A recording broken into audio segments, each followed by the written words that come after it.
ఎలా ఉండబోతుంది కదా. ట్రైలర్లో అయితే మాకు అర్థమైపోతుంది, కొంచెం అరుంధతి టైప్ ఆఫ్ టచింగ్ కనిపిస్తోంది అక్కడ బాబా ఉండడము. అండ్ మేబీ అట్లా అనిపించు, క్యారెక్టర్స్ రిజెంబ్లెన్స్ అలా ఉండొచ్చు, కానీ అరుంధతి సినిమాకి ఈ సినిమాకి ఈ కథకి అసలు ఎలాంటి సంబంధం లేదు. గ్రేవ్లోంచి తను మాట్లాడుతున్నప్పుడు లేదంటే ఆ అరుపులకి ఒక ఆడపిల్ల ఇటు పక్కన ఉండడం వల్ల మనకు అలా అనిపించడంలో అది వెరీ న్యాచురల్ థింగ్. కానీ సినిమా కథ అది కాదు. ఈ సినిమా గుడ్ ఓవర్ ఎవిల్ కాన్సెప్ట్తో చేసిన సినిమా. ఫియర్ అండ్ ఫేత్ని మెయిన్ ఉద్దేశంగా తీసుకొని చేసిన సినిమా. ఒక దుష్టశక్తిని శివశక్తి ఎలా ఎదుర్కొంది, ఎలా ఆ ఊరిని కాపాడిందనేది ఈ సినిమా కథ. ఇప్పుడు మీరు అరుంధతికి ఈ కథకి ఏ సంబంధం చెప్పండి?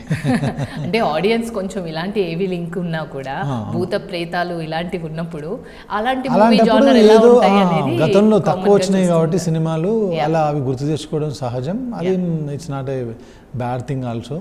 మనం పోలీస్ స్టోరీ అనుకున్నాం అనుకోండి, 100 సినిమాలు ఉంటాయి కాబట్టి ఒక సినిమా ఎవడు చెప్పడు. ఇలాంటి సినిమాలకు రెఫరెన్స్ ఒకటి రెండే ఉంటాయి కాబట్టి సో అట్లా అనడంలో అదేం it's not a different movie. Maybe గ్రేవ్లోంచి మాట్లాడే వాయిస్ ద్వారా చాలామందికి అలా అనిపించిందని నా టీంలో అన్నారు. Maybe it's okay. మీరు ఒక ఇంటర్వ్యూలో నేను చూసాను, కత్తులతో జరగదు యుద్ధం పంచాక్షరి మంత్రంతో. చూడండి, నిజంగా ఆ వర్డ్ కూడా చాలా బాగుంది నిజంగా. సినిమా కథే అదండి. ఓకే.